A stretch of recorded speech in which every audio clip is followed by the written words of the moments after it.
quelques années après une balade à vélo où on avait une jeune femme de 22-23 ans qui nous avait accompagnés sur cette sortie et qui était venue avec son père. Et à la fin de la balade, son père était venu nous voir, il nous a dit merci. Il me fait ouais, bah, ça faisait 23 ans que j'avais pas fait de vélo avec ma fille. Je me souviendrai d'un moment, c'était au championnat de France où j'étais assise en fait le long de la barrière du stade et j'avais Sébastien Barre, Xavier Le Draoulec qui sont venus me voir, donc qui étaient vraiment des piliers pour l'équipe de France Handisport.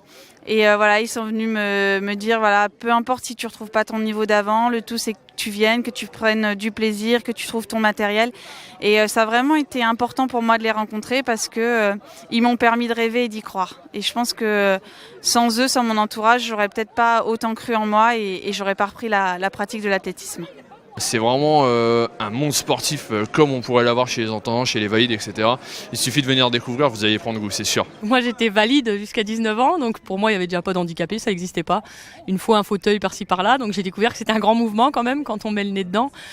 Et comme je dis souvent, ce qui m'a un petit peu a fait sourire, même si on a tous des handicaps différents, mais de voir des gens manger avec les pieds, conduire avec les pieds, nager sans bras, sans jambes, enfin voilà, on se rend compte qu'au final, c'est vraiment ça, on est tous capables de faire des choses, on est tous différents, mais c'est ce qui nous enrichit. Et on peut aller faire du haut niveau sans bras, sans jambes, mais on sait aussi aller nager comme ça pour se faire plaisir et montrer aux valides ou pas, mais qu'on est capable tous ensemble de faire vraiment des choses. Et je pense que c'est ça qui est enrichissant dans la société.